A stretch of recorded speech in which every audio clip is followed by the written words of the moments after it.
박근혜 전 대통령 재임 기간 중 최순실 씨와 정호성 전 청와대 비서관 사이의 대화 녹음이 공개됐습니다. 대통령 주재 수석 비서관 회의부터 대통령 일정, 해외 연설, 대국회 메시지에 이어서 국무총리 업무까지 전방위로 국정에 개입하는 내용이 담겨 있습니다. 삼성 바이오로직스의 회계 사기 의혹을 수사하는 검찰이 증거인멸에 사용된 검색어에 주목하고 있습니다. 부회장, 합병, 미래전략실 등 이재용 부회장과 관련된 검색어가 많이 쓰인 이유를 들여다보는 겁니다. 부모가 교육 목적으로도 자녀를 때릴 수 없도록 법을 바꾸는 방안이 추진됩니다. 부모가 자녀 보호나 교육을 위해서 징계를 할 수 있다고 규정한 민법 조항을 59년 만에 고치기로 했습니다. 오늘 저녁 강원도 광릉시 대전동 과학단지 내 연료전기 부품 공장에서 폭발 사고가 나 2명이 숨지고 4명이 크게 다쳤고 1명은 매몰돼 있습니다. 사고는 부품 공장 내 수소 탱크를 시험 가동하던 중 3기가 폭발하면서 발생했습니다. 소방당국이 매몰자 구조 작업을 벌이고 있지만 붕괴 위험까지 있는 상황입니다. 외교 기밀 누설 의혹을 받는 주미 한국 대사관 간부 K씨가 강효상 의원이 먼저 알려달라고 요청했다고 합동조사팀에 진술한 것으로 드러났습니다. 강 의원이 적극적으로 외교 기밀을 수집한 걸로 볼 수도 있어서 논란이 더 커질 전망입니다. 노무현 전 대통령 10주기 추도식이 묘역이 있는 경남 봉하마을에서 열렸습니다. 노 전 대통령과 재임 시절을 함께했던 조지 W. 부시 전 미국 대통령이 추도사를 한 것을 비롯해서 정관계 인사와 2만여 명의 시민들이 추도식을 찾았습니다. 인천 부평동의 한 주상복합 아파트입니다. 분양을 한다는 현수막이 걸려 있는데요. 그런데 바로 옆 빌라에는 피해를 보상하라는 현수막이 걸려 있습니다. 보다시피 건물 간 거리가 굉장히 가깝기 때문인데요. 오늘 밀착 카메라에서는 이 좁은 간격으로 갈등을 빚고 있는 현장을 다녀왔습니다.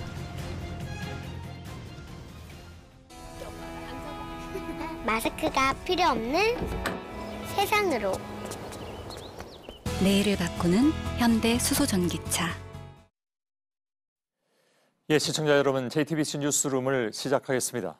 박근혜 전 대통령 재임 기간 중에 최순실 씨와 정호성 전 청와대 비서관의 통화 녹음 내용을 시사저널이 추가로 공개했습니다. 왜 최순실을 비선 실세라고 불렀는지, 또 박 전 대통령은 왜 파면됐는지를 알게 해주는 내용이었습니다. 대수비 때 각 분야에서 이렇게 체크하고 이런 것을 소상히 그렇게 문제점들을 올려주셔가지고 적극 대비하고 내가 이렇게 해준 거에 대해서 여러분들이 그동안에 한 해를 넘기면서 노고가 많았다. 그래서 예, 최 씨는 대수비, 즉 대통령이 주재하는 수석 비서관 회의 내용을 마치 본인이 대통령인 것처럼 사전에 준비시키고 있습니다. 대통령의 일정, 해외 연설, 예산과 법안 처리를 놓고 국회에 던질 메시지에도 최 씨는 거침없이 의견을 쏟아냅니다. 지시를 받은 정 전 비서관은 선생님으로 첫마디를 시작해서 알겠습니다로 끝을 맺었습니다. 먼저 서복현 기자입니다.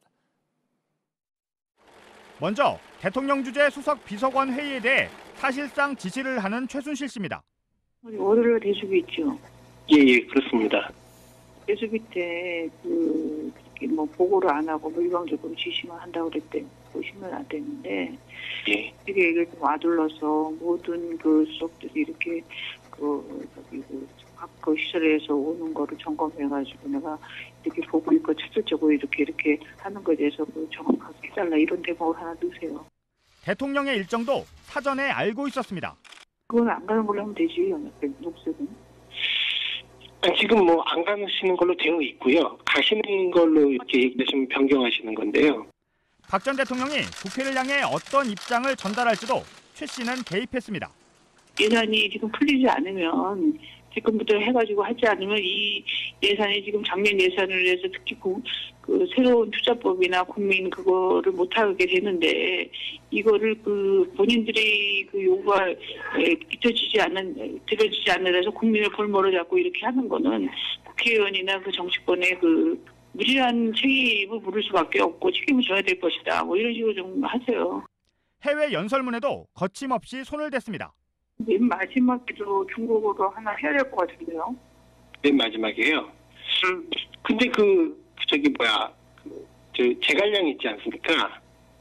제갈량 그 구절을 그냥 그 부분을 중국어로 말씀하시면 어떨까 싶은데요.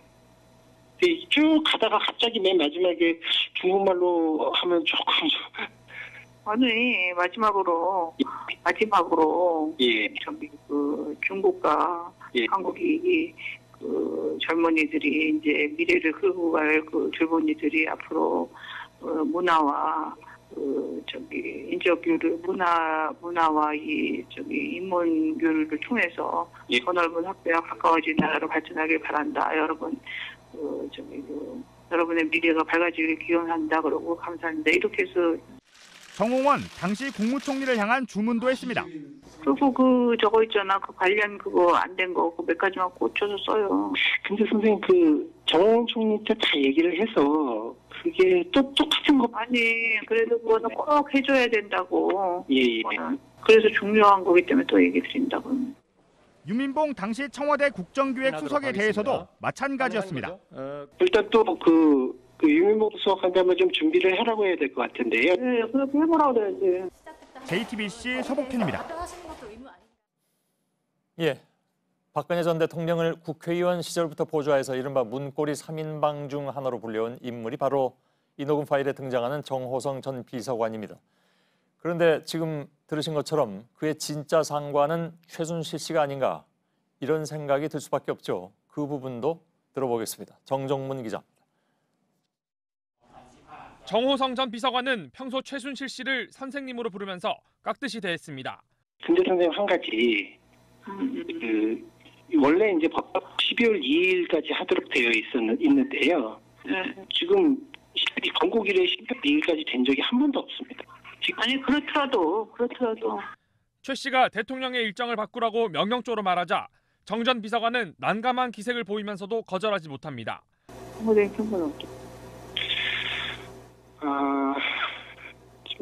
지금 안 가셔도 됩니다. 안 가셔도 되는데 지금 경제수석도 그렇고 여기저기서 계속 꼭 좀 가셨으면 하는 요청들을 해외에 머물면서도 정 전 비서관에게 계속 보고를 받습니다. 그거 대충 했어요? 아직 안 했는데 선생님 내일 얘기했습니다. 지금 오늘 아직 금요일이라서요. 저것도 아직 올라오지 않아요. 여기 도시거든요. 예. 여기 도시니까 내일 그러면은 언제쯤 올릴 수 있지? 몇 시쯤에? 그거랑 어떻게 되는 거야? 청와대 참모들이 작성한 박 전 대통령의 해외 연설문도 최 씨 한마디에 바뀝니다. 지금 선생님 말씀하신 그거를 마지막으로 이제 그렇게 진행을 하신다고요? 네, 알겠습니다. 정 전 비서관은 최대한 최 씨의 심기를 거스르지 않으려고 했습니다. 선생님 오늘 목요일 날 그거 하는 거 잘 결정해 주셔서 그거 안 했으면은 너무 국내에는 좀 너무 입다는 거 아니냐 이런 얘기 있었을 텐데 그런 거 해서 다 괜찮을 것 같습니다. 녹취 파일에서 정 전 비서관은 박 전 대통령과 최 씨를 동시에 보좌하고 있었습니다. JTBC 정종문입니다.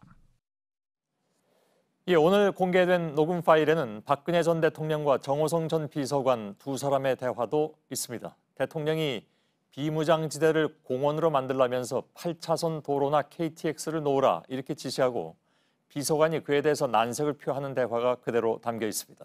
노진호 기자입니다.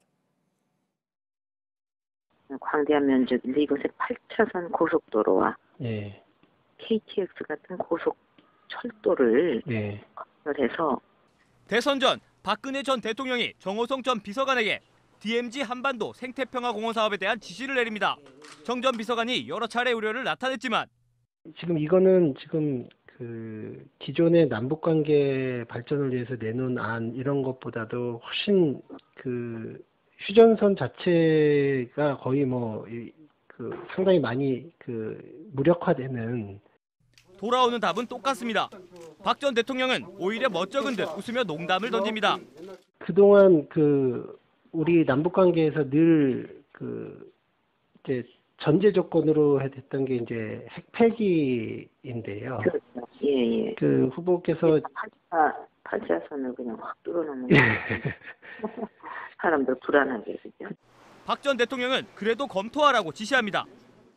솔직히 이게 북핵 문제를 그대로 두고 하기는 조금 예. 조금 문제는 좀 있을 것 같은데요. 검토를 예. 해보세요. 취임 이후에도 업무를 지시하는 방식은 비슷했습니다. 일단 받아 적으라고 합니다. 신재생 에너지의 그 창조 경제를 하자 하는 부분에 요 말을 좀 넣으면 좋겠어요. 좀 노트를 하세요, 대통령님. 그러면서 석기 시대와 청동기 시대 이야기를 꺼냅니다. 석기 시대가 끝나게 된 게 돌이 없어졌기 때문에 끝난 게 아니잖아요. 예. 그게 이제 청동기라는 그 어떤 그 나름대로의 그 당시에 기술로 그렇게 하니까 돌보다 훨씬 좋으니까 이제 그 청동기 시대로 넘어가 버린 거잖아요.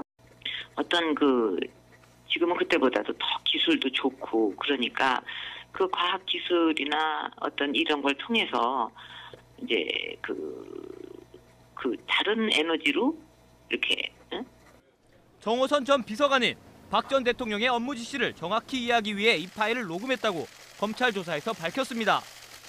JTBC 노진호입니다. 예, 오늘 공개된 녹취 파일은 약 30분 분량입니다. 오늘 2부에서는 이 녹취 파일을 취재 기자와 함께 좀 더 분석해보는 시간을 갖겠습니다. 이가협 기자가 준비하고 있습니다. 자, 그런가 하면 박근혜 전 정부 청와대 인사들이 정보경찰을 수족처럼 동원해서 선거나 정치와 관련한 정보를 불법으로 수집했다는 수사 결과도 나왔습니다. 경찰청 특별수사단은 이병기 전 대통령 비서실장과 조윤선 전 청와대 정무수석 등 6명을 직권남용 혐의로 검찰에 넘겼습니다.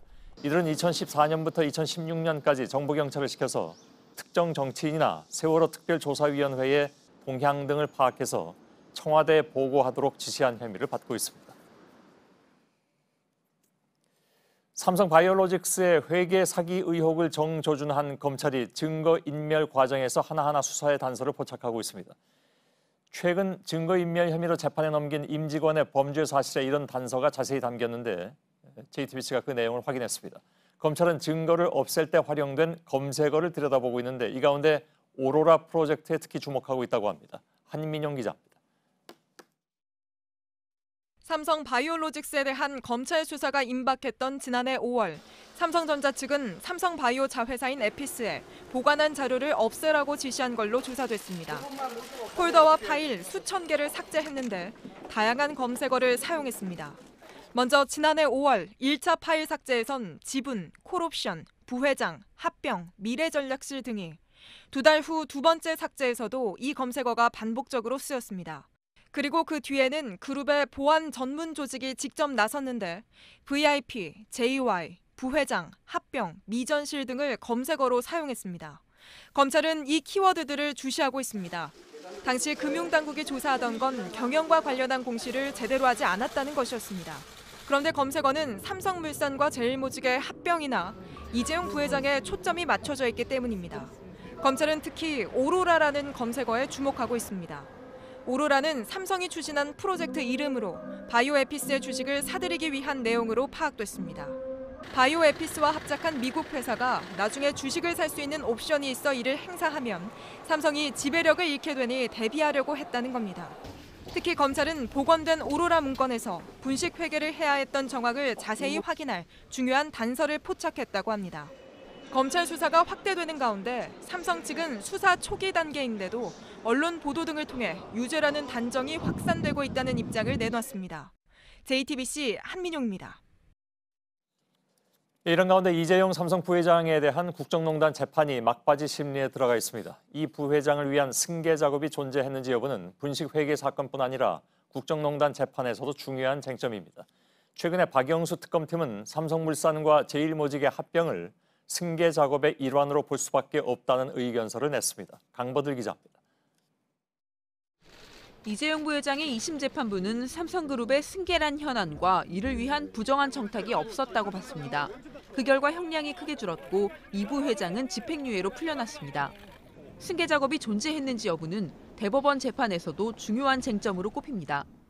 특검은 지난달 말과 이달 초 대법원에 승계 작업이 있었다는 의견서 2건을 낸 걸로 파악됩니다. 제일모직이 실체 없는 신사업을 추진하고 삼성바이오로직스는 빚으로 잡히는 콜옵션을 알리지 않아 제일모직의 기업 가치가 부풀려졌는데 삼성물산이 이런 사실을 알면서도 합병을 추진했다는 겁니다. 특검 측은 이 같은 회사 행위는 제일모직 대주주인 이 부회장을 위한 것으로밖에 해석되지 않는다고 주장했습니다. 이 같은 의견서를 받은 대법원 전원합의체는 이부 회장과 박근혜 전 대통령, 최순실 씨가 얽힌 국정농단 사건에 대한 5번째 심리를 오늘 진행했습니다. 최종 판단은 이르면 다음 달 나올 것으로 보입니다. JTBC 강버들입니다. 약 2시간 전에 강원도 강릉시 강원테크노파크 내 강릉과학산업단지에서 폭발 사고가 발생했습니다. 2명이 숨졌고 4명이 중상을 입었습니다. 보도국 연결하겠습니다. 자, 이상화 기자 나와 있죠. 일단 현재까지 들어온 내용을 좀 정리를 해볼까요? 네, 사고는 오늘 저녁 6시 22분쯤 강원 강릉시 강원테크노파크에서 벌어졌습니다. 연료 전기 세라믹 부품 공장에서 테스트하던 수소 탱크가 폭발했습니다. 이 때문에 작업 중이던 2명이 사망했고 4명은 크게 다쳤습니다. 소방당국은 현재 1명이 현장에 매몰된 상태여서 수색 작업을 펼쳤다고 밝혔었는데요. 조금 전 들어온 소식으로는 매몰자가 구조된 것으로 알려졌습니다. 사상자는 강릉 아산병원으로 옮겨졌습니다. 소방당국은 구호 인력이 사고 10분 만에 도착했고 이미 건물이 일부 무너져 있었고 여전히 붕괴 위험이 큰 상황이라고 전했습니다. 예. 폭발은 있었지만 화재로 이어지지는 않았습니다. 예. 자, 수소 탱크가 폭발했다는데 그 원인이 혹시 나왔습니까? 네, 현재까지 정확한 사고 경위는 나오지 않았습니다. 수소 탱크를 테스트하는 과정에서 폭발이 일어났다는 정도가 알려져 있습니다.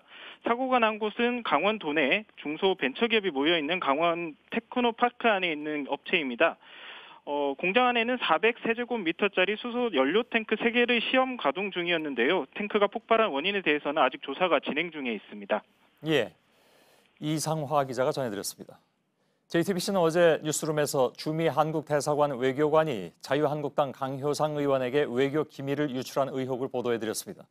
해당 외교관 K씨도 강 의원에게 한미 정상의 통화 내용을 흘려준 사실을 시인했는데 K씨는 감찰 조사에서 강효상 의원이 먼저 요구해서 내용을 전달했다고 밝혔습니다. 안의근 기자의 보도입니다.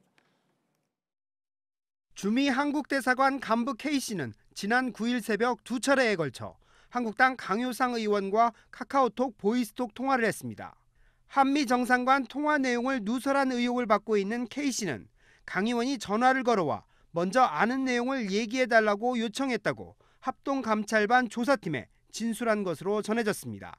내용을 들은 강 의원은 다시 정확하게 알려달라고 추가로 요청했습니다. K씨는 다른 일정을 이유로 30분 뒤 강 의원에게 다시 전화를 걸었습니다.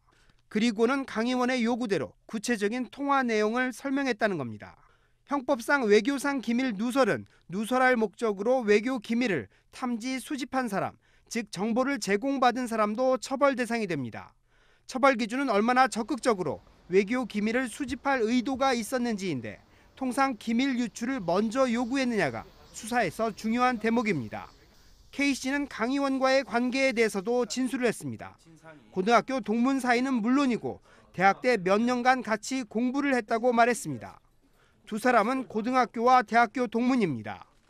K씨는 유출 사실을 시인했지만 강 의원은 K씨와의 관계는 물론 외교기밀 누설 의혹도 전면 부인했습니다. 제보자의 신원을 결코 밝힐 수 없음은 너무나 상식적인 일입니다. 국민의 알 권리 차원에서 밝힌 내용을 가지고 담당 외교 공무원의 핸드폰을 압수해서 조사한다는 것은 이 가당키나 하는 것인지. JTBC 안의근입니다. 강효상 의원이 외교 관련해서 민감한 내용을 공개한 것은 이번에 문제가 된 정상 간 통화 내용뿐만이 아닙니다. 국가 간에 문제가 될 수도 있는 외교 사안을 청와대와 외교 당국의 우려에도 불구하고 여러 차례 공개한 바가 있죠. 기밀 누설과 관련해서 한국당은 강하게 반발하고 있는데 같은 당의 국회 외교통상위원장인 윤상현 의원은 국익을 해치는 무책임한 행동이라면서 강 의원을 비판하고 나섰습니다. 강희연 기자입니다. 강효상 의원이 외교 소식통을 인용해 민감한 외교 사안을 밝힌 건 이번이 처음이 아닙니다. 2차 북미 정상회담 당일에도 제가 하노이에 미국 외교 소식통하고 베트남 시간으로는 10시쯤이죠. 통화를 했는데 상당히 난기류를 느낄 수가 있었습니다. 미국의 구체적인 협상 전략도 공개했습니다. 종전선언과 연락사무소는 오케이, 서로 받을 수 있다. 다만 경제 제재는 완전한 해제는 안 된다. 지난달 한미 정상회담 전에도 워싱턴의 한 외교 소식통이 한 얘기라면서 정부를 노골적으로 비난했습니다. 워싱턴의 한 외교 소식통은 한국 정부가 하도 졸라서 수용했다 이런 얘기를 저에게 해줬습니다. 11일 날짜도 일방적으로 미국으로부터 통보를 받았습니다. 우리 정부가 얼마나 절박했는지 짐작이 갑니다. 강효상 의원에 대한 비판은 여당뿐 아니라 자유한국당 내에서도 나왔습니다. 한국당 소속 윤상현 외교통일위원장은 이번 외교기밀 누설 사태를 대한민국 국회 외통위원장으로서 심각하게 우려하고 있다며 민감한 시기에 국익을 해치는 무책임한 행동을 했다고 지적했습니다. 또 이슈가 더 이상 확산되지 않도록 청와대를 비롯한 당사자 모두 책임을 다해주기를 바란다고 했습니다. JTBC 강연입니다. 주미 한국 대사관 외교관의 외교 기밀 유출 사건을 둘러싼 쟁점과 정치권 반응에 대해서 취재 기자와 함께 조금 더 짚어보도록 하겠습니다. 청와대 출입하고 있는 이서준 기자가 나와 있습니다. 자, 한국당은 공익제보다 그리고 국민의 알 권리다 이렇게 주장을 합니다. 청와대 입장은 어떻게 나왔습니까? 네, 청와대 핵심 관계자가 오늘 바로 입장을 밝혔습니다. 예. 조직 내부의 부정과 비리를 외부에 알리는 게 공익제보인데 이 한미 정상간의 통화 내용은 부정과 비리라고 볼 수 없다고 했습니다. 예. 이 알 권리라는 주장에 대해서는 통화 내용 유출은 한미 간 신뢰를 깨는 문제라면서 이 3급 국가기밀인 이 정상 간 통화 내용을 누설하는 것은 민감한 한반도 안보 상황에 악영향을 끼칠 수 있다고 했습니다. 예. 강효상 의원은 당초에 청와대가 자신이 공개한 내용이 사실 무근이다 이렇게 얘기해놓고 이걸 기밀 유출이라고 하는 것은 모순이다, 그러니까 어불성설이다 이렇게 주장했습니다. 그러니까 자신이 얘기한 게 맞는 건데 사실 무근이라고 거짓말을 했다 이런 주장인데요. 여기에 대해서는 그러면 청와대는 뭐라고 얘기합니까? 네, 청와대는 이 사실 무근이라는 입장에는 변함이 없다, 여전히 유효하다라고 밝혔습니다. 예. 그러면서 이 강 의원이 공개한 내용 중 어느 부분이 사실이고 어느 부분이 거짓인지 말하는 것도 기밀 유출이 될 수 있기 때문에 자세히 밝히진 않는다고 했습니다. 예. 이 고민정 대변인이 사실 무근이라는 입장을 밝힐 때 어느 부분이 사실 무근인지 밝힌 적이 없다고도 덧붙이기도 했는데요. 예. 이 강 의원이 외교 기밀을 유출을 받아서 공개를 했는데 이 내용 중에 사실과 거짓이 뒤섞여 있었다는 설명입니다. 예. 그럼 어떤 부분이 사실 무근인지 유추해 볼 수는 있습니까? 일단 이 강 의원 기자회견과 같은 날 고민정 대변인의 반박 브리핑을 다시 한번 들어보겠습니다. 예. 트럼프 대통령이 5월 하순에 일본을 방문한 뒤에 잠깐이라도 한국을 방문해 달라. 구체적인 시기와 일정 등은 양국 NSC 간 협의에 나가기로 했습니다. 예. 네, 실제로 트럼프 대통령은 5월 말이 아닌 6월 말 G20 정상회의 이후 방한할 예정입니다. 예. 굴욕 외교를 했다는 식의 이 강 의원의 표현들도 사실 왜곡으로 판단하고 있는 듯합니다. 예. 정치권 반응은 어떻게 나오고 있습니까?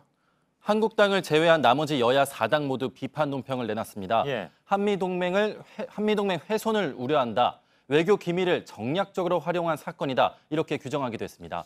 유출 공무원을 일벌백계하고 강 의원의 책임도 물어야 한다는 논평들도 나왔습니다. 예. 앞서 말씀드린 것처럼 국회 외교통일위원장인 윤상현 자유한국당 의원도 당파적 이익 때문에 국익을 해치는 일에선 결코 안 된다면서 민감한 시기에 무책임한 행동을 했다고 비판했습니다. 예. 같은 당에서도 비판이 나온 거군요, 그러니까. 네. 예. 이서준 기자였습니다. 수고했습니다.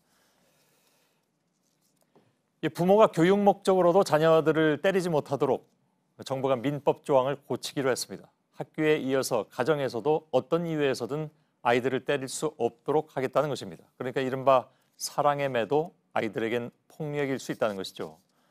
다만 가정교육에까지 국가가 개입하는 것이 많으냐 이런 반론도 있습니다. 조소희 기자입니다. 지금도 부모가 아이를 심하게 때리는 것은 학대로 규정돼 처벌됩니다. 처벌 규정은 아동복지법에 근거하고 있습니다. 하지만 가정교육을 위해 부모가 매를 드는 것은 사회적으로 용인되는 분위기였습니다. 현행 민법에도 부모가 자녀를 교육하기 위해 필요한 징계를 할 수 있다는 권리가 보장돼 있습니다. 1960년 처음 만들어진 뒤 한 번도 개정된 적이 없는 조항입니다. 특히 교육과 학대의 구분도 모호해 부모의 체벌이 종종 학대 수준까지 가더라도 처벌하기 곤란한 경우가 많았습니다. 어머니가 그 고등학교 아들 말 안 듣는 거 등짝한 대 때리고 그렇죠. 뭐 이런 거 꿀밤한 대 때리고 심지어는 뭐 발로 걷어차는 뭐 이런 것들이 이제 있을 수가 있는데 그런 것까지 다 처벌받느냐? 그거는 아니에요. 정부는 가정 내 아동학대를 원천적으로 막기 위해 민법 조항의 징계 대신 훈육으로 바꾸거나 이 문구를 아예 삭제하겠다는 겁니다. 이미 학교에선 2010년부터 교사의 체벌이 법으로 금지됐습니다.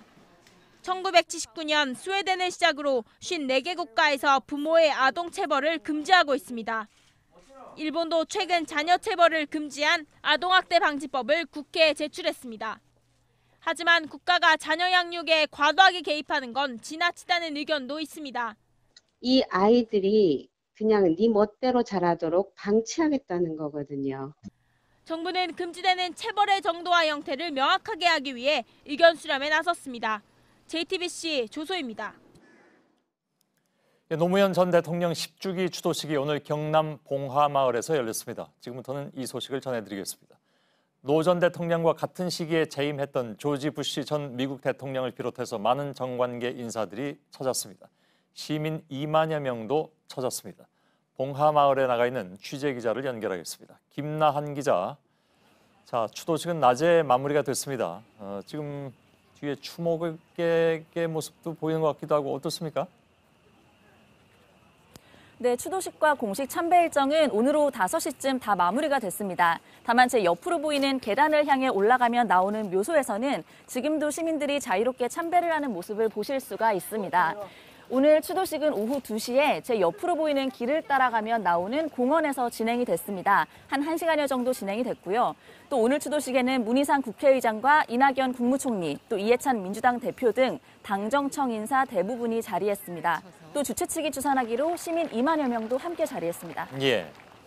부시 전 미 대통령의 추도 사안은 저희들이 잠시 후에 리포트를 통해서 자세히 전해드릴 예정인데 정치인들보다는 유족들의 이야기가 좀 궁금하기도 합니다. 아들 노건호 씨 역시 올해도 인사말을 했습니다.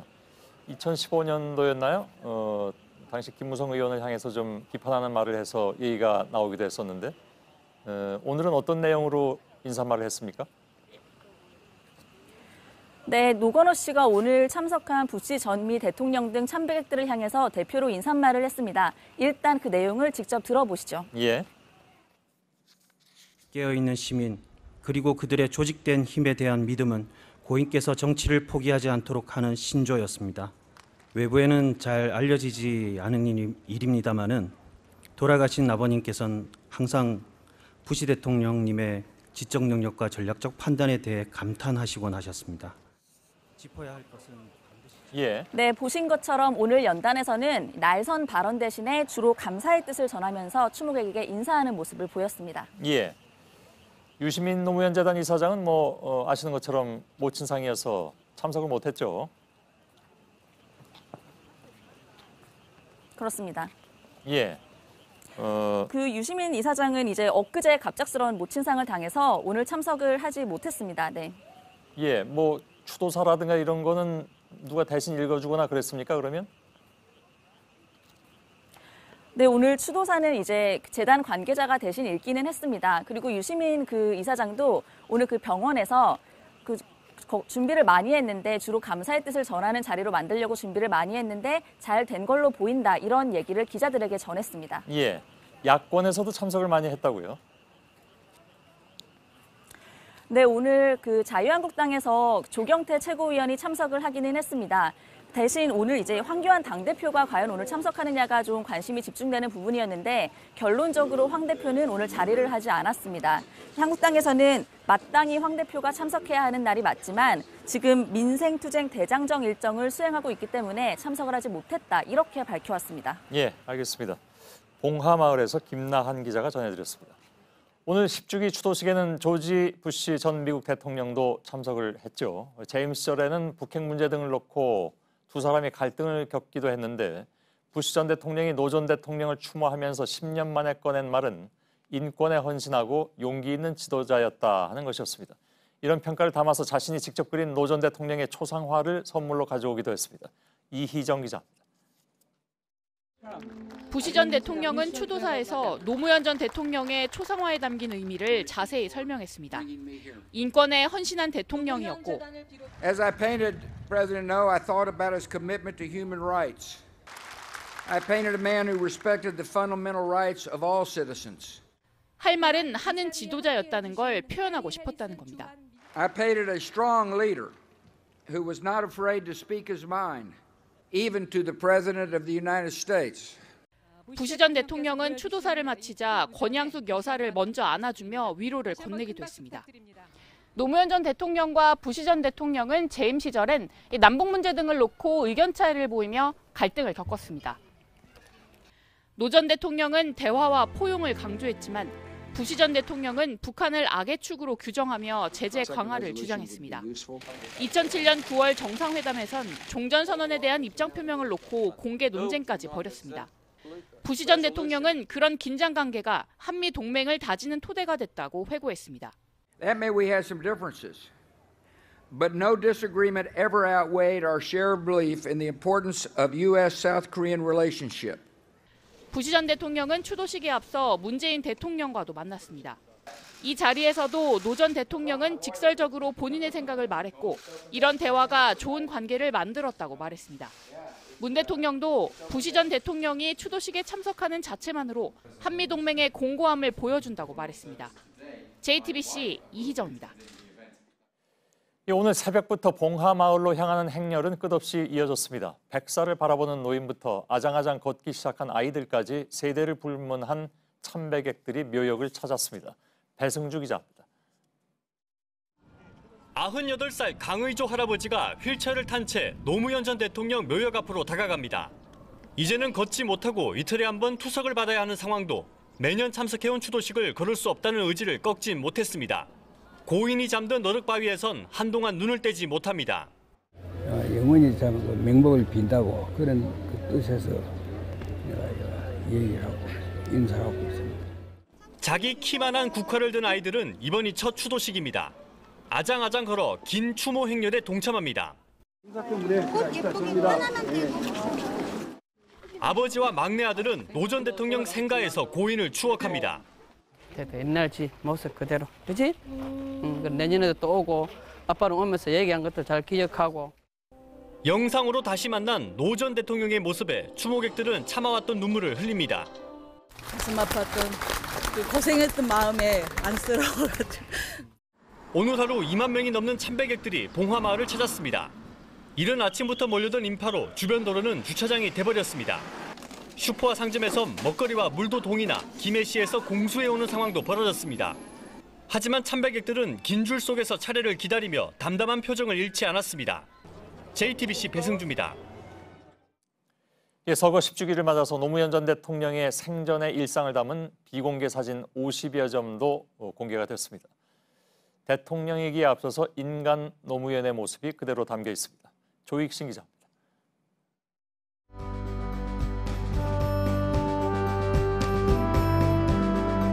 언제 어디서든 국민을 거듭해야 하는 자리.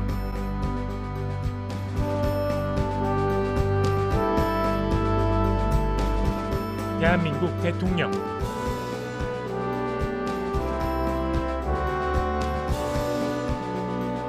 때로는 담배를 피우며 고민에 잠겼고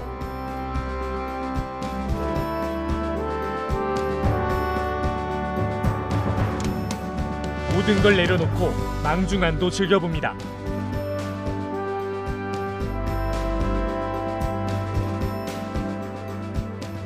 늘 곁을 지켜준 아내와 사랑하는 가족들,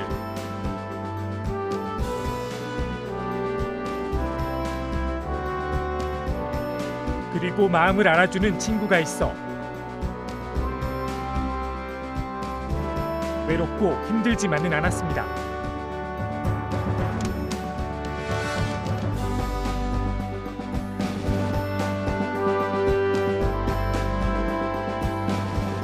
소탈했던 사람으로 통했던 노무현 전 대통령.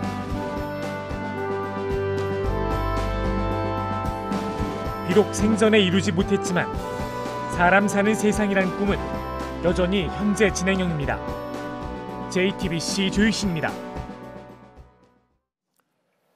노무현 전 대통령이 떠난 지 10년. 그런데 그 이름은 영화 속에서 여전히 살아있는 듯합니다. 올해도 3편의 영화가 만들어졌죠. 강나현 기자입니다.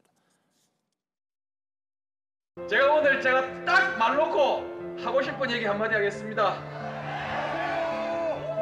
야, 기분 좋다! 보고 싶고. 가장 높은 자리라 말하는 대통령에서 내려온 그 순간이 제일 행복해 보였습니다. 일할 때는 욕을 짜더라 했었더니 일하라고 노니까 좋대요. 고향으로 돌아와서도 세상을 바꿔보고 싶다는 꿈은 접지 못했습니다.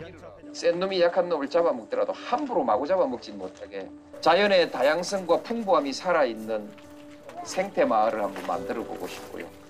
귀향을 통해 품었던 새로운 꿈은 1년 남짓한 사이 좌절로 바뀌었습니다. 새로운 삶의 목표를 가지고 돌아왔는데 이곳을 떠나기 전에 생각보다 보다 큰 삶으로 돌아왔습니다. 내내 바보로 불렸던 노 전 대통령을 지켜본 사람들의 고백은 또 다른 영화로 만들어졌습니다.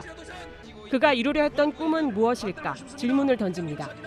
정직하고 성실하게 땀 흘려 일하는 사람들이 당당하게 성공하고 대접받는 시대로 가야 한다고 생각합니다.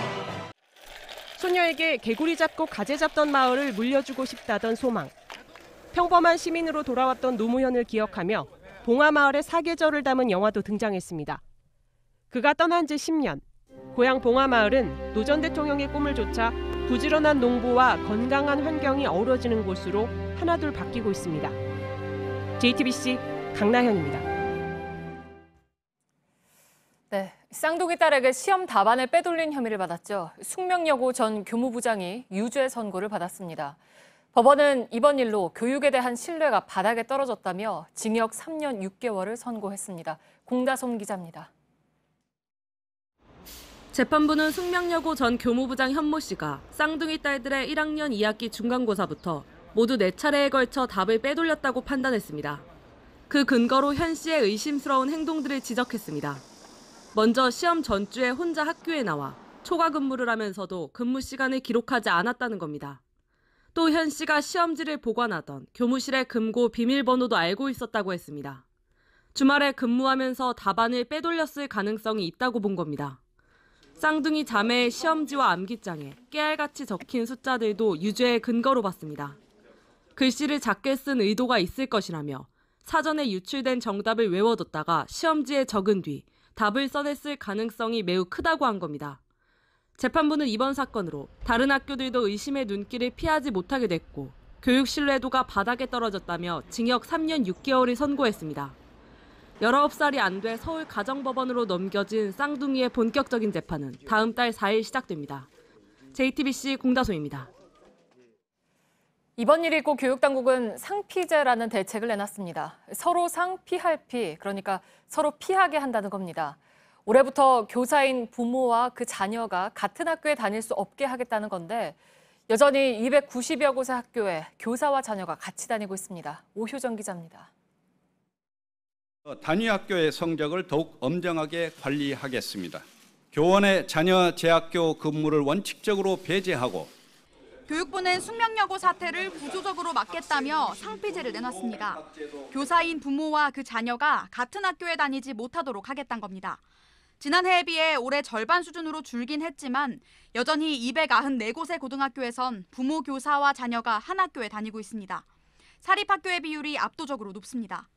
공립도 농어촌에 있는 학교에선 상피제를 지키는 게 쉽진 않습니다.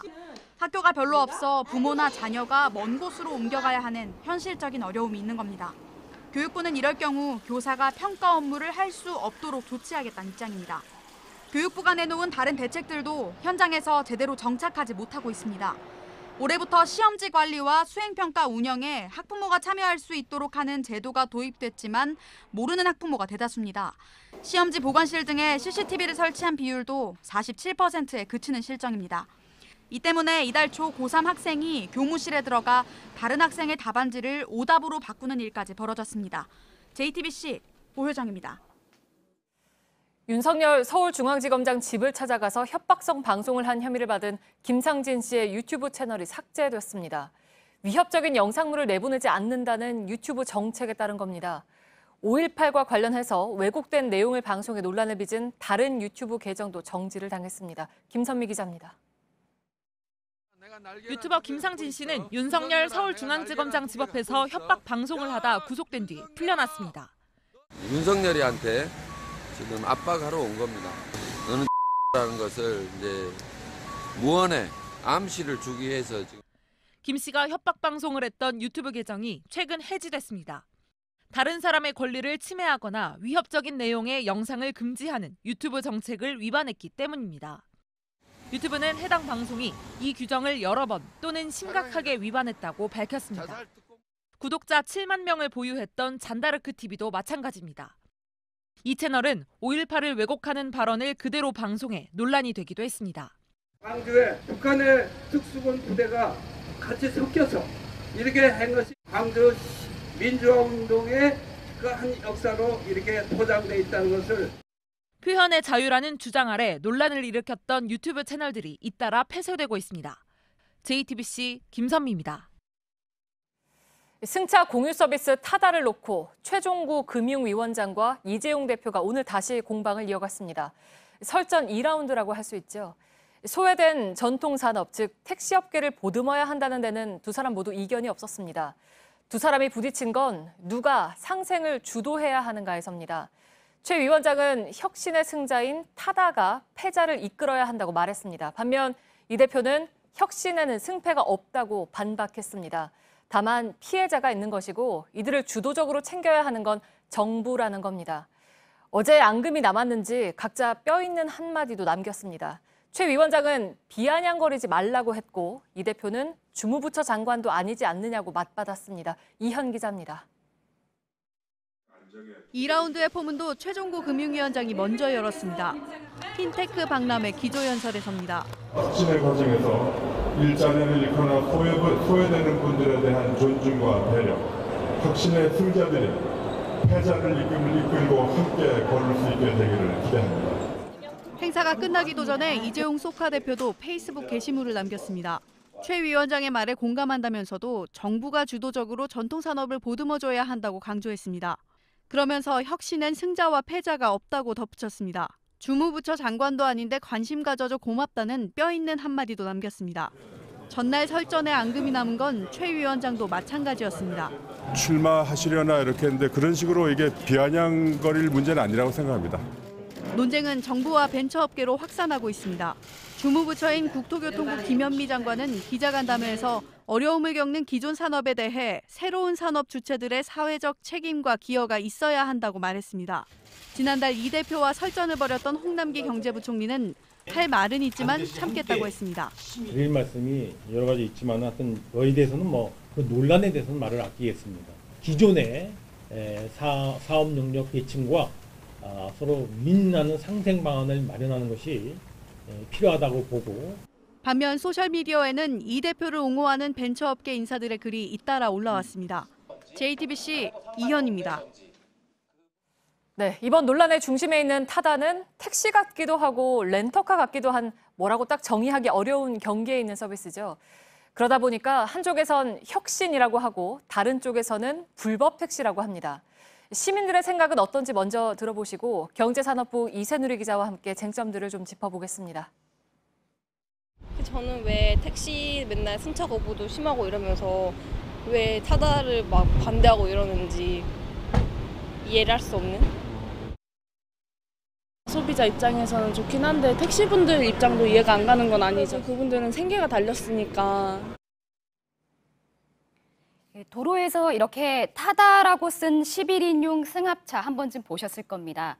지난해 10월 첫 서비스를 시작했습니다. 일반 택시처럼 모바일 앱으로 호출하면 목적지까지 승객을 데려다 줍니다. 일반 택시와 다른 점은 두 가지입니다. 승용차가 아닌 승합차라는 점, 또 번호판에 하허호가 적힌 렌터카라는 점입니다. 네, 그러니까 택시하고 비슷하지만 택시는 아니다라는 거잖아요. 근데 이제 택시 기사들은 불법이라고 고발을 했고 어떤가요? 불법입니까? 이 렌터카 업체는 보통 차만 빌려주죠. 그런데 여객 운수법을 보면 운전자까지 보낼 수 있는 경우를 나열해놨습니다. 가능한 경우로 11인승 이상, 15인승 이하 승합차도 나와 있습니다. 2014년 박근혜 대통령 재임 당시 규제개혁 끝장 토론을 계기로 개정된 건데요. 당시 렌터카 업체는 10명 내외 단체 관광이 살아나야 한다면서 규제를 풀어달라고 요구했고 심사 시작 한 달 만에 대통령이 재가했습니다. 택시업계는 타다가 이런 취지와 다르게 렌터카를 사용하고 있다면서 검찰에 고발했습니다. 네, 그 타다를 퇴출하라면서 택시 기사들이 분신하는 일도 있었잖아요. 그렇게 좀 택시에 위협적입니까? 특히 개인 택시 기사들의 반발이 큽니다. 택시업계는 타다 등 공유 서비스 때문에 개인 택시 면허를 사려는 사람이 줄었고 가격도 수천만 원 떨어졌다고 주장하고 있습니다. 네. 개인 택시 기사들은 이 면허가 퇴직금인 셈인데 노후까지 불안해졌다는 거죠. 반면 타다는 운행 대수가 1000대에 불과한데 서울에만 5만 대인 택시의 생존권을 위협하고 있다는 건 과장이라고 주장합니다. 이재용 대표는 면허가 너무 많이 발급돼 생긴 일이니까 정부가 나서서 줄여줘야 한다는 제안을 하기도 했습니다. 네, 결국에는 이제 업계하고 정부가 머리를 좀 맞대고 연착륙할 방안을 좀 찾아야 할 텐데, 근데 이제 지난번에 카카오 카풀 논란 때는 여당 주도로 해서 타협안을 만들기로 했잖아요. 그건 어떻게 진행이 되고 있습니까? 이 카카오는 지난 3월 택시업계와 사회적 대타협을 하고 상반기 중에 서로 윈윈할 수 있는 형태의 플랫폼 택시를 내놓기로 했습니다. 오늘 카카오 모빌리티가 택시 4단체와 만난다고 해서 대책이 나올까 기대가 컸는데 결국 정부와 여당에 대한 성토로 끝났습니다. 대타협 이후에 공식 회의 소집이라든가 후속 조치를 내놓지 않았다는 건데요. 이 때문에 업계에선 정부가 옆에서 이런저런 훈수만 둘 게 아니라 제대로 된 중재 역할에 나서야 한다는 목소리가 나오고 있습니다. 네, 이세누리 기자와 함께 알아봤습니다. 올 여름도 덥겠지만 지난해 같은 기록적인 폭염은 없을 거라고 기상청이 전망을 했습니다. 그런데 올해 더위 시작부터 심상치가 않습니다. 영남 지역을 중심으로 내려졌던 폭염특보가 내일은 서울을 비롯한 전국 대부분으로 확대됩니다. 대구는 35도 불볕더위가 예상됩니다. 윤영탁 기자입니다. 대구는 이미 지난 월요일부터 본격적인 폭염 대비 태세에 들어갔습니다. 다소 이른 듯 보였지만 나흘 만에 폭염주의보가 내려졌습니다. 진주와 밀양이 31.8도, 대구 달성은 자동 관측 장비로 32.7도까지 올랐습니다.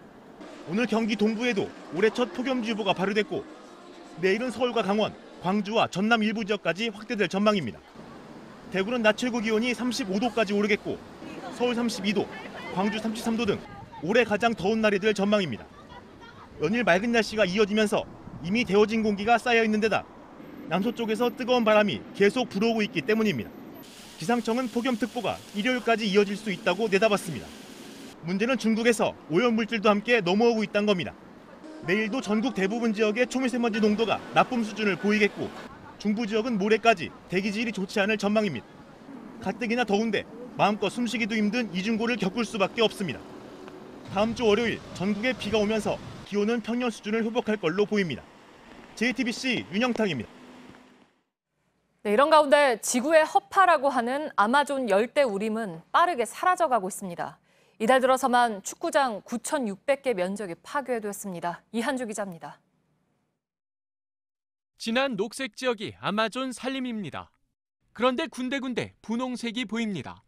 비정부 기구인 글로벌 포레스트 와치가 분석한 지난 5년간 산림 파괴 지역입니다. 이런 아마존 산림 파괴가 최근 빨라진 것으로 나타났습니다. 브라질 일간 에스타두지 상파울루는 지난 1일부터 15일 사이 열대우림이 6,880헥타르가 파괴됐다고 보도했습니다. 축구장 9,600여 개에 달하는 면적으로 하루 평균 축구장 600개가 사라진 셈입니다. 그동안 매년 7월 기준으로 22,200헥타르가 최대 산림 파괴 면적이었습니다. 이대로라면 올해 이 기록을 뛰어넘을 것이라고도 예상했습니다. 급격한 산림 파괴는 브라질 정부의 개발 정책과 맞물려 있습니다.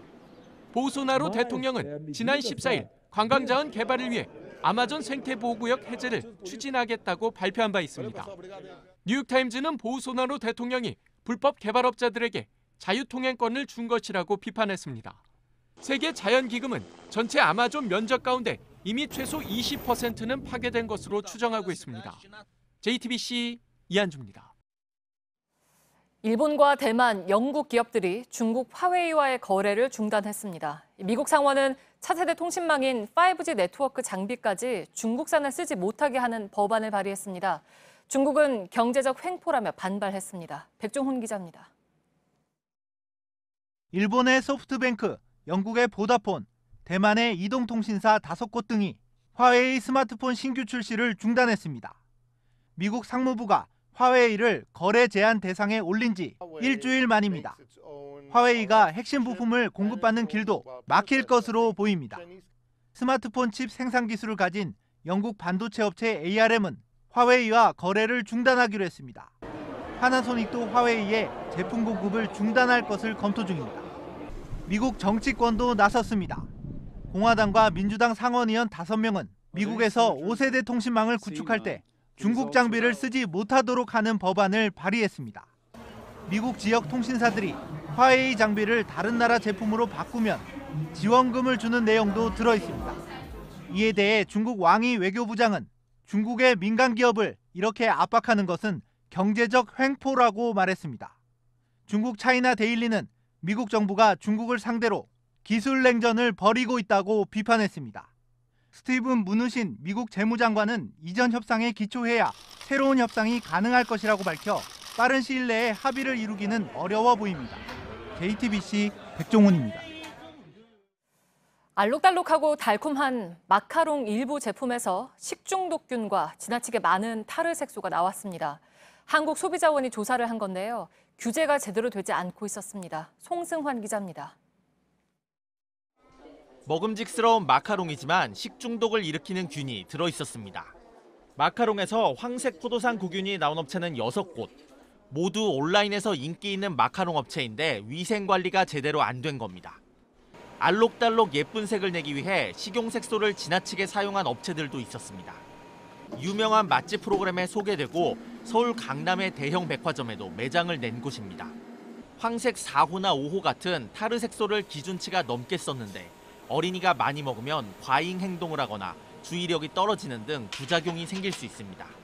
학부모들은 걱정입니다. 당연히 아이한테는 먹이지 말아야겠다는 생각부터 들고요. 아이들 간식 줄 때 그런 부분 조금 더 신경 써야겠다 싶은 생각이 들고.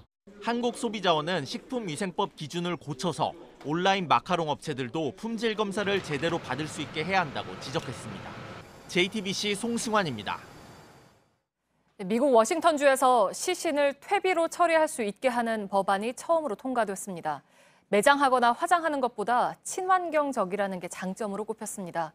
인간의 존엄성을 해친다는 반발도 만만치 않습니다. 부소현 특파원입니다. 원통 안에 시신이 한 구씩 들어있습니다. 짧게는 3주, 길게는 7주가 지나면 퇴비로 변합니다. 미생물과 이로운 박테리아가 증식할 수 있는 환경을 만들어 시신을 빠르게 분해시키는 기술입니다.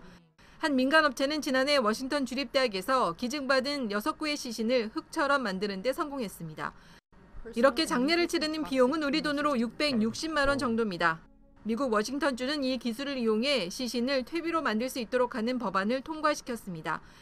당국의 허가를 받은 기관이 시신을 퇴비로 만들어 흙으로 돌려보낼 수 있도록 하는 내용을 담고 있습니다.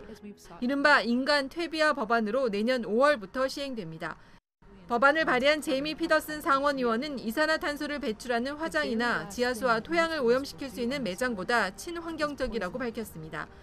하지만 워싱턴주의 천주교계는 인간을 존중하지 않는 행위라는 내용의 편지를 상원에 보내며 반발하고 있다고 현지 매체들은 보도했습니다. 로스앤젤레스에서 JTBC 부소연입니다. 오늘 오전 8시 45분쯤 세종시 대곡터널 근처에서 26살 엄모 씨가 몰던 승용차가 중앙분리대와 가드레일을 차례로 들이받고 불이 붙었습니다. 불은 10여 분 만에 꺼졌지만 이 사고로 운전자 엄 씨와 조수석에 타고 있던 24살 임모 씨가 숨졌습니다. 경찰은 사고 충격으로 연료가 새어나오면서 불이 난 걸로 보고 정확한 사고 원인을 조사하고 있습니다. 부처님 오신 날 경남 양산 통도사 경내도로에서 돌진한 차량에 치였던 모녀가 모두 숨졌습니다. 딸인 52살 A씨가 사고 당일에 사망한 데 이어 어머니 78살 B씨가 장기 손상 등의 중상을 입고 수차례 수술을 받았지만 오늘 아침에 숨졌습니다. 지난 12일 낮 12시 50분쯤 75살 김모 씨 승용차가 인파를 덮쳐서 숨진 모녀 외에도 11명이 다쳤습니다. 이른바 국정농단 사건으로 정신적인 피해를 입었다며 시민 4천여 명이 박근혜 전 대통령을 상대로 낸 손해배상 소송을 법원이 받아들이지 않았습니다. 시민들은 대통령이 헌법을 위반해서 국민이 큰 상처를 입었다며 한 사람당 50만 원씩 약 20억 원을 배상하라고 청구했습니다. 하지만 법원은 형사재판과 별개로 민사상 책임은 인정하기 어렵다고 판단했습니다. 경북 울진의 성류굴에서 신라시대 진흥왕이 다녀갔다는 기록이 새롭게 확인됐습니다. 동굴 속 큰 돌기둥에 한자로 새긴 글자 25자가 발견됐는데요. 560년 6월 다리 모양 구조물을 만들고 뱃사공을 배불리 먹였다, 진흥왕이 행차했다라는 내용입니다. 네, 두 선수 중에 누가 세계 1위처럼 보이시나요? 이 승부의 세계가 깜짝 놀랐습니다. 17살이면 고등학교 2학년생이죠. 안세영 선수가 올해 단 한 번밖에 패한 적 없는 세계 1위를 꺾었습니다. 이도성 기자입니다. 마치 응원하듯 내놓은 말들, 외국 방송의 중계 내용입니다. 세계 50위로 국제 무대에선 잘 알려지지 않았고 이제 17살밖에 되지 않은 고교생을 향한 놀라움입니다. 경기를 봐도 누가 세계 1위인지 분간하기 어려웠습니다. 2세트 19대 18로 접전 상황에서 43번의 랠리 끝에 따낸 점수. 강한 스매싱을 할 것처럼 하다가 가볍게 툭 쳐서 구석으로 보낸 샷엔 박수가 쏟아졌습니다. 네트를 살짝 넘기는 샷으로, 몸을 비틀듯 역동작에서 받아낸 샷으로 대만의 타이징을 혼란에 빠뜨렸습니다. 역전승을 이끈 마지막 샷엔 환호가 이어졌습니다. 초등학교 1학년 때 라켓을 잡은 안세영은 2년 전 중학생 신분으로 태극마크를 달았습니다. 강한 스매싱으로 기억되는 배드민턴에서 빠른 발로 코트 구석구석을 누비고 또 길고 짧은 샷을 섞었으며 지혜롭게 경기를 풀어갑니다. 꾸준히 그러니까 제대로만 성장해 나가면 저보다 더 잘할 수도 있을 것 같아요. 이변은 갑자기 툭 튀어나온 게 아닙니다. 최근 뉴질랜드 오픈에선 한때 세계 1위였던 중국 리쉐루이를 꺾고 국제대회 최정상을 맛봤습니다. 이번에 고개를 떨군 타이징조차도 안세영은 앞으로가 더 대단할 것 같다고 칭찬했습니다. JTBC 이도성입니다.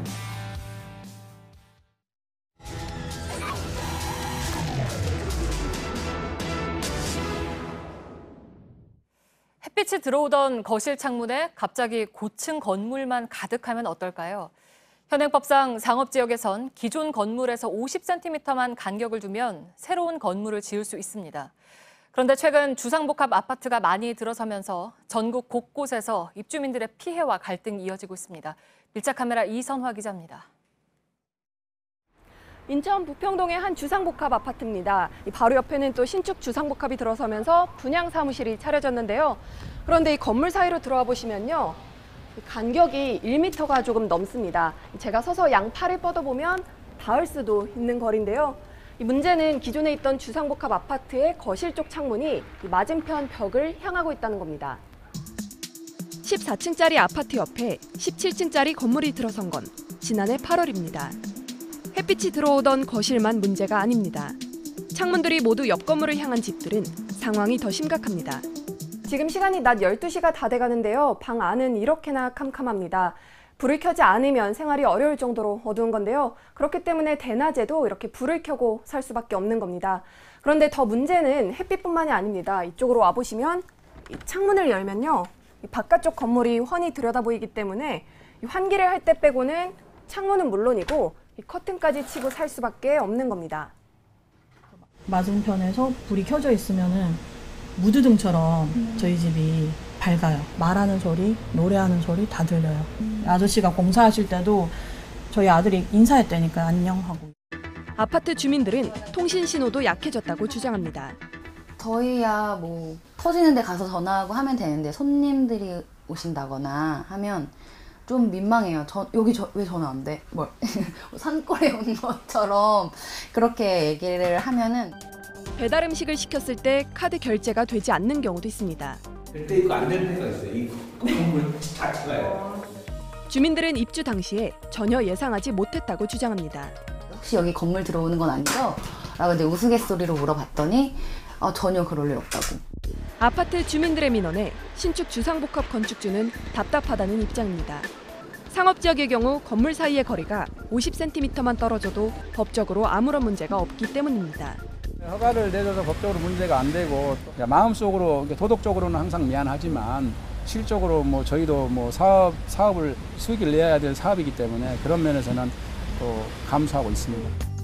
거실에서 해운대 앞바다가 한눈에 내려 보이던 부산의 한 고층 아파트입니다.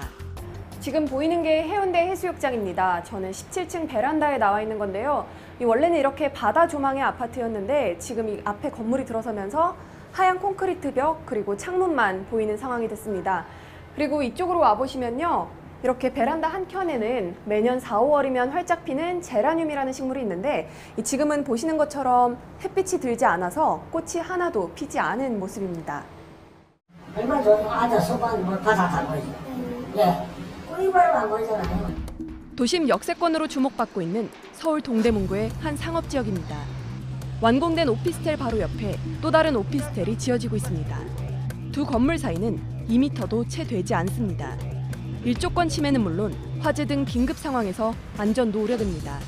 주택 공급 차원에서만 접근했기 때문에 그렇습니다. 그렇다면 이제라도 상업지구에서 일조권 침해라든지 또는 뭐 통풍이나 또는 여러 가지 소음 진동과 관련된 법적을 좀 정리할 필요는 있습니다. 지금도 곳곳에선 이렇게 좁은 간격으로 건물들이 지어지고 있습니다. 누구 하나 법을 어긴 사람은 없다곤 하지만 입주민들의 피해는 끊이지 않고 있습니다. 더 큰 갈등이 벌어지기 전에 보완책이 마련돼야 하는 건 아닐까요? 밀착 카메라 이선아입니다.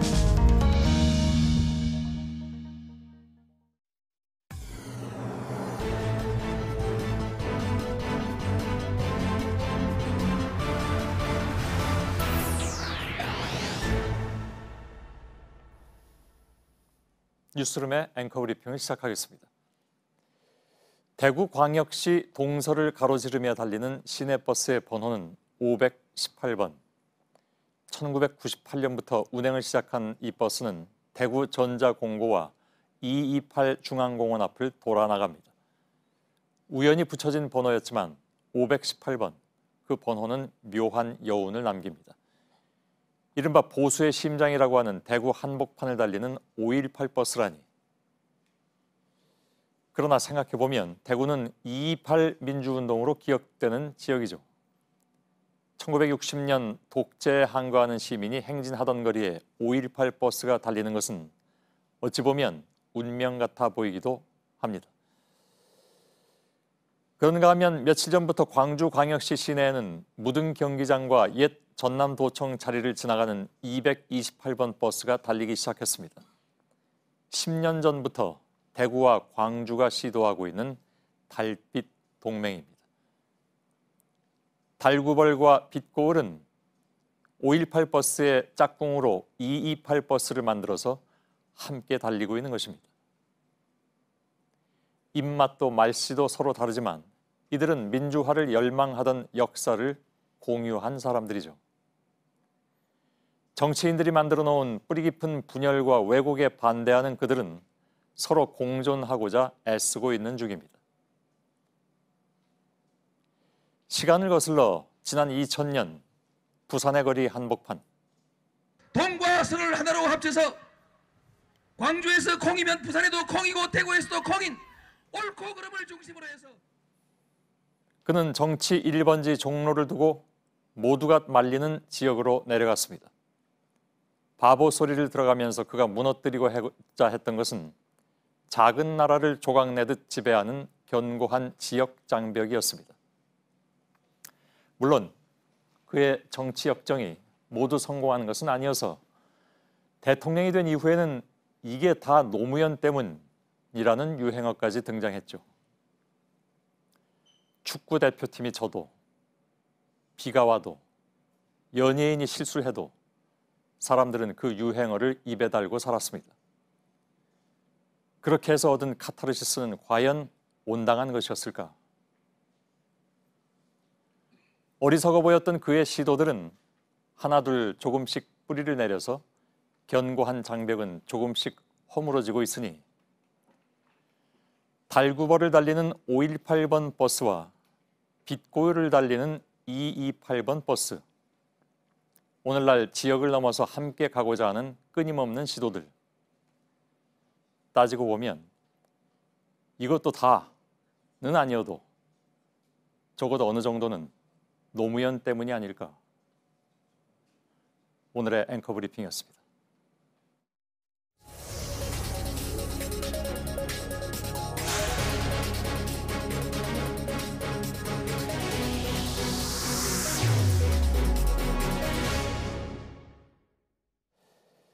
예, 일부에서 잠깐 전해드렸는데 오후 6시 20분쯤에 강원도 강릉에 있는 강원 테크노파크 안에 있는 강릉 벤처 공장에서 수소 탱크 폭발 사고가 있었죠. 지금까지 2명이 숨지고 6명이 다쳤습니다. 당초에 매몰된 사람이 있는 것으로 전해졌는데 이건 잘못 알려진 것으로 확인됐습니다.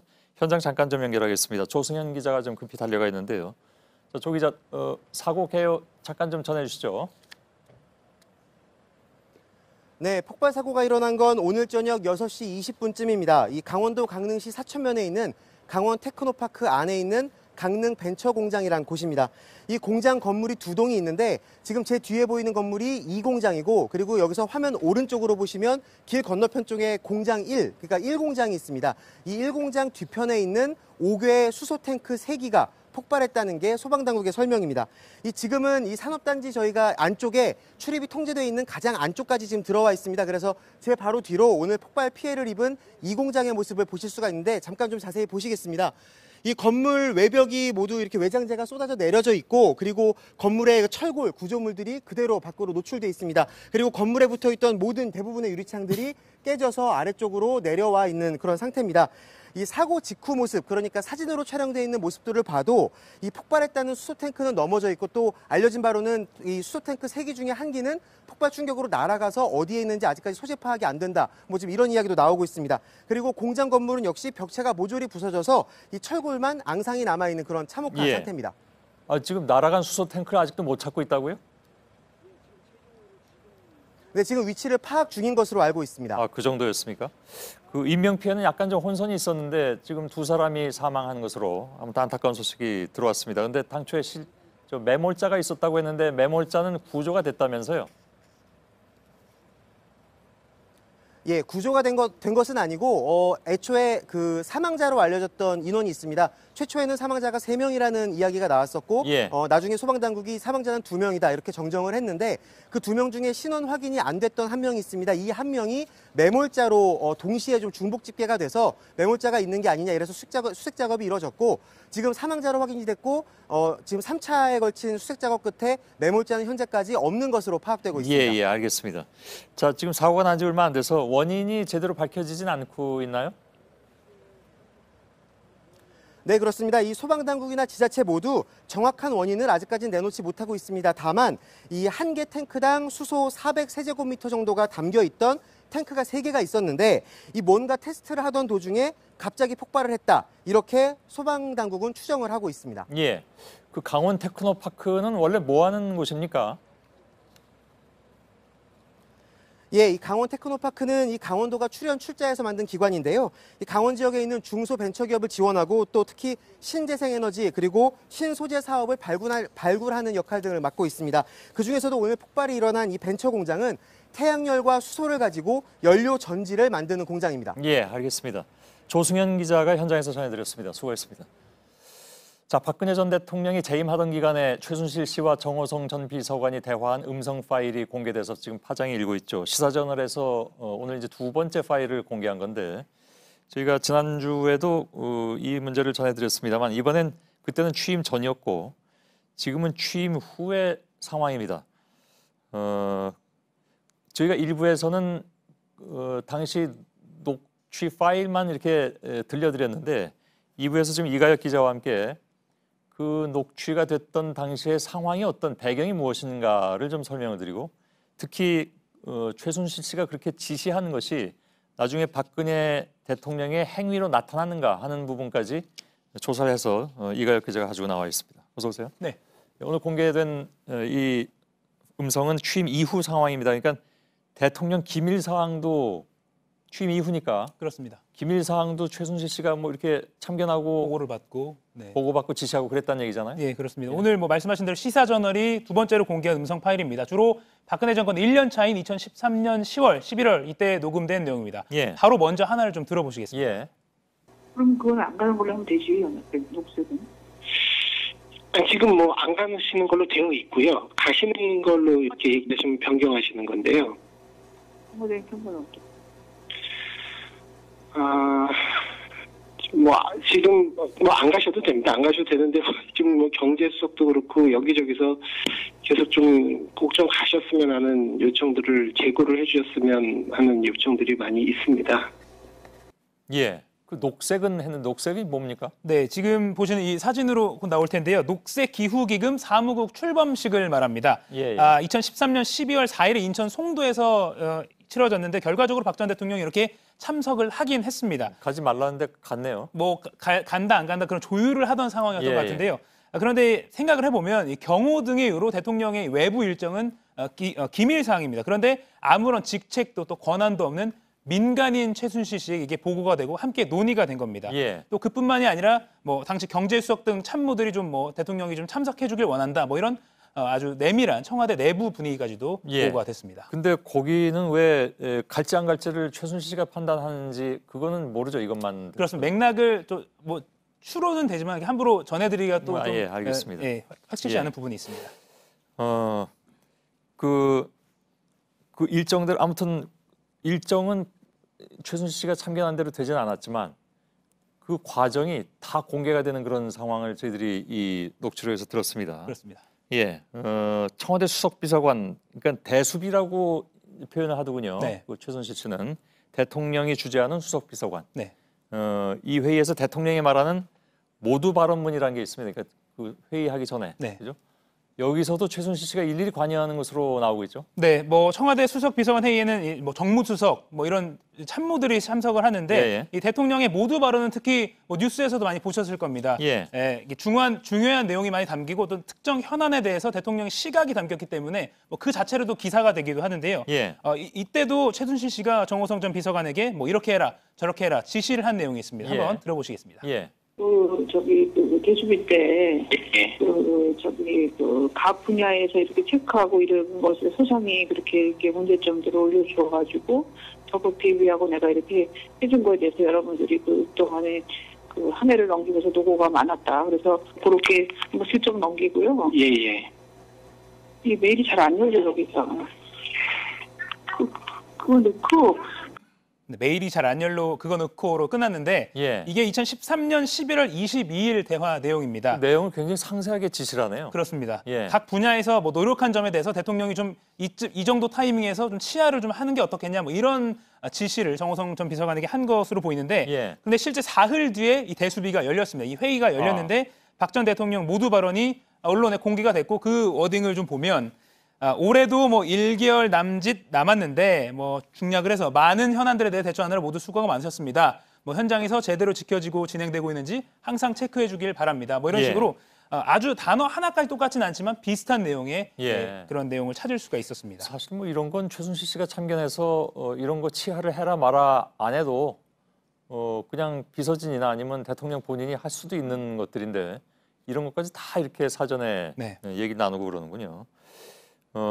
최순실 씨가 끝부분에 말한 그 왜 이메일이 안 열려서 이건 무슨 얘기입니까?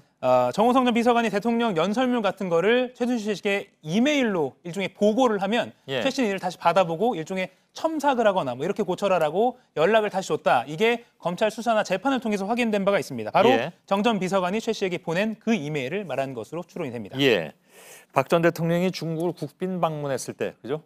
그때 연설문도 최순실 씨가 개입한 것으로 알려져 있죠. 네, 이 내용은 바로 한번 먼저 듣고 이야기를 나눠보겠습니다. 예. 예, 선생님. 맨 마지막에도 중국어로 하나 해야 될 것 같은데요. 맨 마지막이에요. 근데 제갈량 있지 않습니까? 제갈량 그 구절을 그냥 그 부분을 중국어로 어디 말씀하시면 어떨까 싶은데요. 쭉 가다가 갑자기 맨 마지막에 중국말로 하면 조금 아니 마지막으로 예. 중국과 예. 한국이 젊은이들이 이제 미래를 끌고 갈 젊은이들이 앞으로 문화와 인적교류 문화와 인문교류를 통해서 더 넓은 학대와 가까워진 나라로 발전하길 바란다. 여러분 여러분의 미래가 밝아지길 기원한다. 그러고 감사합니다. 이렇게 해서 수능을 하고 지금 선생님 말씀하신 그거를 마지막으로 이제 그렇게 중국어로 하신다고요? 네, 알겠습니다. 예.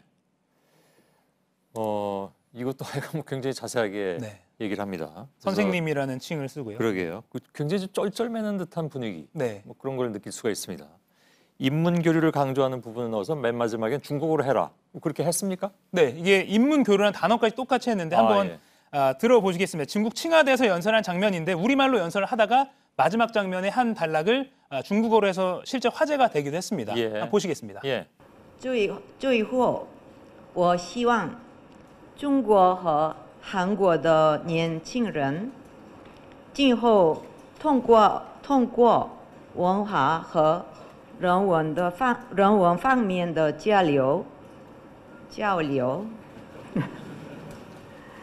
使两国关系得到进一步密切发展。 긴데요. 예, 이 번역이 저희가 임의로 최순실 씨가 말하는 것과 비슷하게 하려고 한 게 아니라 청와대에서 공식적으로 풀을 했던 그 내용 그대로입니다. 예.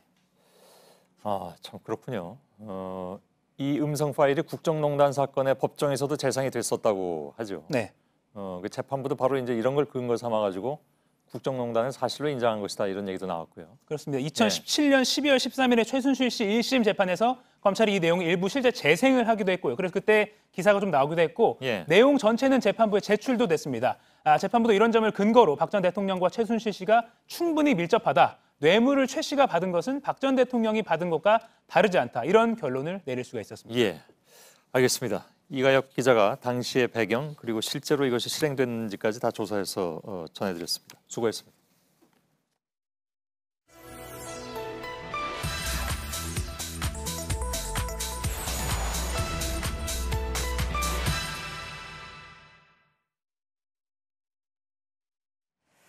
문재인 정부 들어 고 노무현 전 대통령에 대한 기념사업비가 급증했다. 이런 주장이 현 정부 출범 뒤 지속적으로 나왔습니다. 현 정부가 국비를 몰아주고 있다는 거죠. 정권이 바뀌면서 전직 대통령에 대한 기념사업도 노무현에 대한 사업에만 열을 올리고 막대한 정부 예산을 지원하고 있어 국민들의 비난 여론이 높습니다. 네, 그럴듯하게 들립니다. 하지만 명백한 가짜 뉴스입니다. 이런 거짓 정보는 10주기 추도식이 열린 오늘까지도 유통되고 있습니다. 오대영 기자 나와 있습니다. 정부가 얼마를 지원했습니까? 네, 총 165억 원을 중앙정부가 지원했습니다. 서울 종로에 건립 중인 노무현 센터와 생태문화공원 조성 그리고 사료 편찬에 쓰였거나 쓰이고 있습니다. 박정희 전 대통령은 208억 원, 김영삼, 김대중 전 대통령은 75억 원씩 지원을 했습니다. 네, 그러니까 박 전 대통령에 비해서는 적은 거고 그리고 두 전직 대통령에 대해서는 많은 건데 왜 그런 건가요? 네, 이런 기념 사업의 규모를 정하는 건 정부가 아니라 재단입니다. 네. 그래서 정부는 재단이 신청한 금액을 바탕으로 그게 타당한지 적절한지를 심사합니다. 그리고 전액이 아니라 그중에서 일부분만 지원을 합니다. 따라서 지원금이 많다는 건 그 재단이 큰 사업을 할 능력이 있다는 뜻입니다. 근거는 전직 대통령 예우에 관한 법입니다. 이들 외에는 신청이 아예 없었거나 예우가 박탈돼서 신청할 수가 없습니다. 네, 그러면 그 165억 원이라는 건 문재인 정부 들어서 갑자기 지원이 됐다거나 아니면 늘어난 건가요? 전혀 그렇지 않습니다. 현 정부 들어서 지원금이 나간 건 0원, 그러니까 전혀 없습니다. 네. 이 지원금은 2010년 사람 사는 세상 노무현 재단이 신청했고 이명박 정부가 확정한 겁니다. 행정안전부는 사업 속도에 따라서 지원금을 나눠서 지급을 하는데 그때마다 국회 심의 의결을 거칩니다. 이 165억 원은 2010년에 55억 원, 2011년에 30억 원, 2014년에 40억 원, 그리고 2015년에 40억 원으로 분할해서 지원됐습니다. 네, 2015년이 마지막이면 그 이후로는 뭐 국고 지원이 전혀 없었습니까? 전혀 없었습니다. 기념사업비는 한 명의 전직 대통령에 대해서 한 개의 민간재단이 1회에 한해서만 지원할 수 있게 돼 있습니다. 그러니까 현 정부 들어서 지원을 아예 할 수 없는 겁니다. 네, 근데 사실 노무현 재단 같은 경우는 뭐 이런 정부의 지원보다도 자발적으로 참여하는 지지자들이 매달 이렇게 후원금을 보내는 게 훨씬 많잖아요. 그렇습니다. 2009년 9월부터 지난해 6월까지 노무현 재단의 수입 내역을 한번 분석해 봤습니다. 후원금이 전체의 69%, 544억 원입니다. 중앙정부의 지원은 21%, 165억 원입니다. 행정안전부는 심사 때 재정 능력이 있는지 그 정부를 대표할 단체인지를 따집니다. 민간 모금과 정부 지원의 비율이 7대 3이 되어야 됩니다. 네, 이렇게 후원금이 훨씬 많으면 국고로 이루어지는 기념 사업은 좀 아무래도 한정적이겠죠? 네, 그렇습니다. 예를 들어서 오늘 같은 추도식은 전체가 다 모두 재단이 그 비용을 부담합니다. 네. 국고에서 나가는 건 없습니다. 올해 비용은 아직 확인되지 않았는데 지난해 추도식 때 5,700만 원 정도 들었고 통상 2천만 원에서 3천만 원의 예산으로 치러집니다. 참고로 2010년에는 6개 도시 추모 콘서트 비용이 포함이 되어 있습니다. 정부 지원금은 목적이 딱 정해져 있습니다. 어떻게 쓰이는지 매년 정부에 보고를 해야 합니다. 네, 팩트체크 오대영 기자였습니다.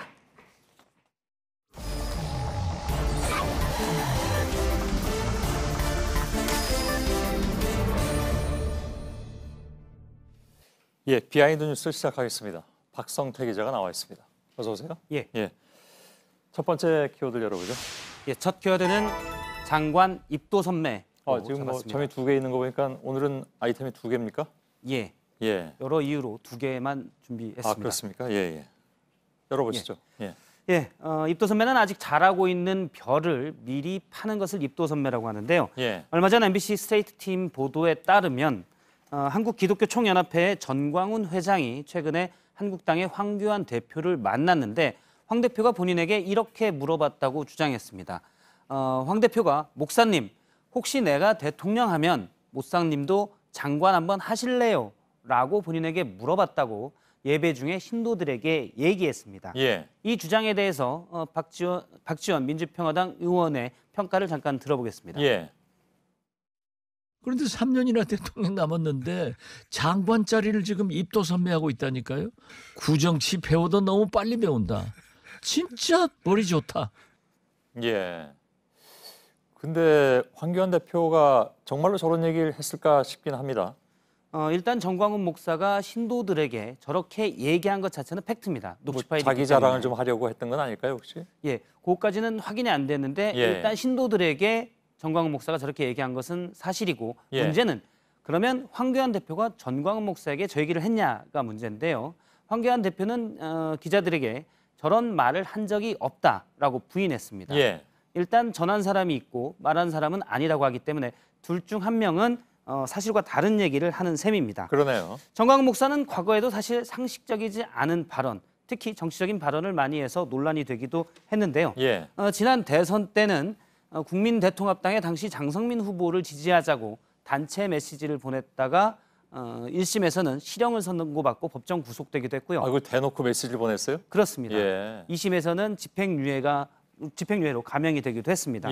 그런데 저렇게 대놓고 장성민 후보를 지지하자라고 해놓고 실제 대선에 임박해서는 홍준표 후보를 찍자라고 또 선언하기도 했습니다. 그래요? 그리고 이번에는 황교안 대표가 대통령이 돼야 한다라고 주장하고 있습니다.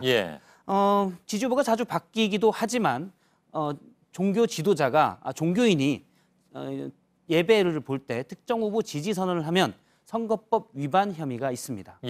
뭐 당연하죠. 저게 왜 MBC 카메라 기자들이 폭행당했다는 취재인가요? 그렇습니다. 아, 그런가요? 여러 가지 일거리를 남겼군요. 예. 자, 두 번째이자 마지막 키워드입니다. 두 번째 키워드는 그 성에 갈 수 없다로 잡았습니다. 어떤 성을 얘기하는 겁니까? 사진을 잠깐 볼 텐데요. 지금 이 성입니다. 오사카 성? 일본 오사카에 있고 지금 이 건물은 오사카 성의 상징인 천수각이라는 건물입니다. 다음 달 28일 일본 오사카에서는 G20 정상회의가 열리는데요. 오늘 아사히 신문의 보도에 따르면 G20이 그러니까 20개국 정상들이 오사카 성을 배경으로 기념 촬영을 하는 방안을 지금 일본 정부가 검토하고 있다고 합니다. 그런데 저 오사카 성은 도요토미 히데요시, 즉 임진왜란을 일으킨 도요토미 히데요시의 본거지였습니다. 그렇죠. 직접 짓기도 했습니다. 그러니까 우리나라 대통령을 초청하는데 침략자의 성을 배경으로 기념 촬영을 하라라고 하는 셈입니다. 이 때문에 아사히 신문도 일본 정부가 한국 반응에 상당히 신경을 쓰고 있다라고 하고 이것 때문에 배경지가 바뀔 수도 있다라고 얘기했습니다. 근데 뭐 기념 촬영을 꼭 저렇게 바깥에 나가서 찍어야 되나요? 공식적인 기념 촬영은 보통 실내에서 찍습니다. 지난해 아르헨티나에서 있었던 G20 정상회의의 기념 촬영을 보면 호텔에서 이렇게 센터에서 찍기도 하는데요. 찍는데요. 하지만 만찬을 할 때 2016년 항저우 G20 정상회의 모습인데 이때 호텔 정원입니다. 만찬을 한 뒤에 비공식적으로 또 G20 정상들이 기념 촬영을 하기도 합니다. 예. 윤서령 일본 특파원이 현지 반응을 좀 알아봤는데 일본 오사카에서는 야외를 배경으로 사진을 찍을 만한 곳이 오사카 성밖에 없다라는 게 일본 현지인들의 주로 반응이었다고 합니다. 예. 그렇다고 침략자의 성을 배경으로 대통령을 침략을 당한 나라에 대통령을 불러서 사진을 찍게 하는 것은 예의가 아니다는 지적입니다. 뭐 다른 데가 있을 테니까 잘 찾아보라고 그러죠. 뭐. 예. 예. 박성태 기자였습니다. 수고했습니다. 예. 네, 내일 대체로 맑은 가운데 오늘 같은 더위가 이어지겠습니다. 내일 낮 최고 기온 서울과 대전 32도, 대구 35도까지 오르겠고 경상도 일부 지역은 36도까지 올라가겠습니다. 전국 대부분 지역의 초미세먼지 농도는 나쁨일 거라는 예보입니다. 예. 저희들은 내일도 최선을 다하겠습니다. 여러분 고맙습니다.